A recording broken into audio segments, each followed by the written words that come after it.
quand vous voulez.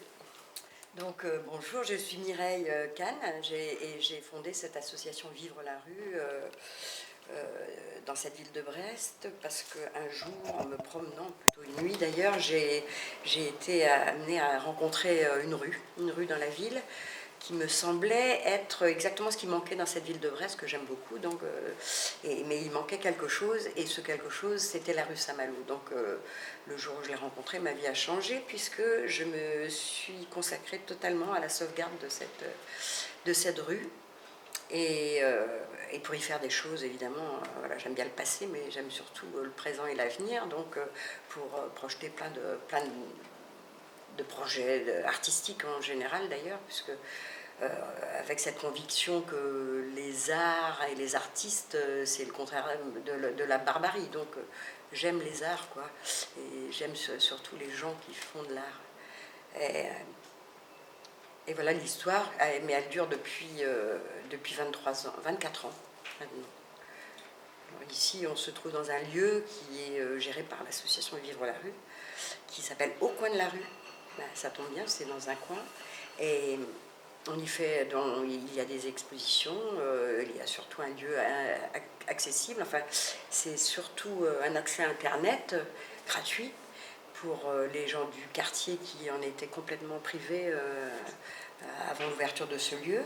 Un petit bar sans alcool, des livres en libre-échange, et des boissons biologiques et issues du commerce équitable, pas que des boissons, une petite épicerie également.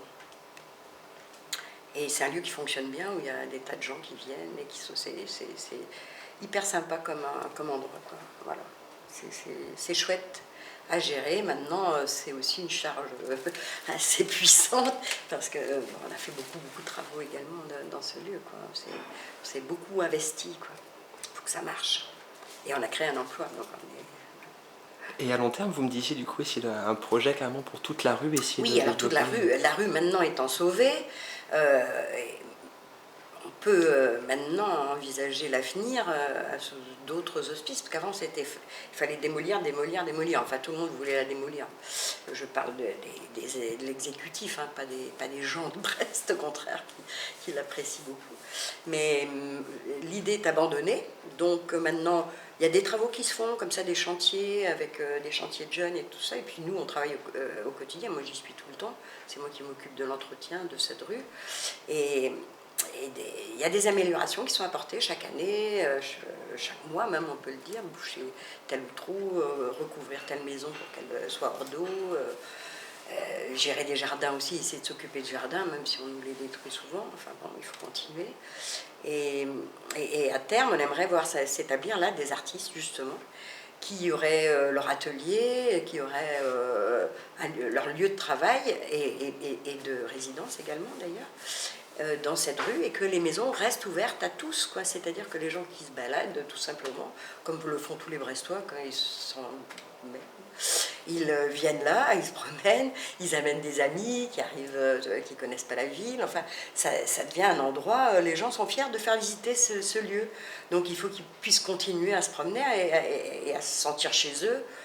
Donc il faut impérativement que toutes ces maisons, effectivement, soient en état de recevoir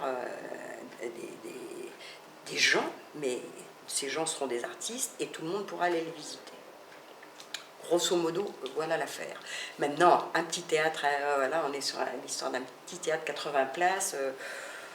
Les plans sont faits depuis longtemps.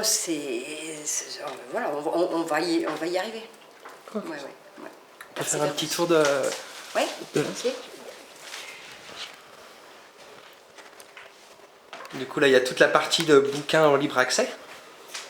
Oui, c'est ça, avec, une partie, parce que c'est renouvelé régulièrement, sachant que les livres, quand même, c'est très contrôlé.